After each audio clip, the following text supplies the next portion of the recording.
3 দিন থেকে খড়গপুরে আছি, আর বৃষ্টি লাগাতার বৃষ্টি 3 দিন থেকে হচ্ছে। কিছুক্ষণের জন্য থামছে না, তো লাগাতার বৃষ্টি হচ্ছে। গাড়ি থেকে নামা যাচ্ছে না। দেখেন, পার্কিংয়ে গাড়ি ফুল হয়ে গেছে, ওই জন্য পার্কিংয়ে গাড়িটা লাগাতেও পারছি না।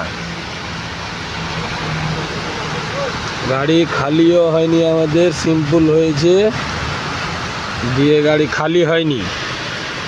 এই গাড়িটা 7 টন মাল খালি করেছে, দিয়ে রিজেক্ট করে দিয়েছে মালটাকে। বাকি মালটা নিয়ে কোথায় যাবে? কোথায় যাচ্ছে? হয়তো অন্য কোনো মিলে অর্ডার হলো কি। পার্কিংটা পুরো ফুল ছিল, পুরো ফুল। সকালে 3টা গাড়ি বেরোলো, তাহলে হলো। আমার গাড়িটাও পার্কিংয়ে ছিল, আমার পিছনেরটা বেরোতো, ওই জন্য আমি বের করে নিলাম।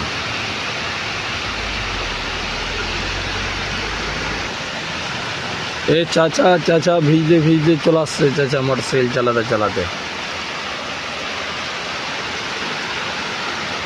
বৃষ্টির দিনে কিন্তু গাড়িতে থাকতে ভালো লাগে, এটা মানতে হবে। যে বৃষ্টির দিনে গাড়ির পাংখা চালাতে হবে না, খাও দাও ঘুমাও, খাও দাও ঘুমাও। শুধু বাজার করতে যাওয়ার অসুবিধা। আর এটা আমরা আছি খড়গপুর গোলচক্কর ঢোকার আগে উড়িষ্যা রোডে যেটা বালাজি পার্কিং আছে, ও পার্কিংয়ের পাশে। এটা পার্কিংয়ের নাম ঠিক জানা নাই, কি পার্কিং আছে। আর ওখানে একটা ট্রান্সপোর্ট আছে, আমাদের শামসি রতুয়া বাহারালের লোক আছে, ওর নাম হচ্ছে SK কালাম। আর ট্রান্সপোর্টের নাম হচ্ছে AK রোড লাইন্স। ওর কাছ থেকে আমরা গাড়ি টাড়ি লোড করি।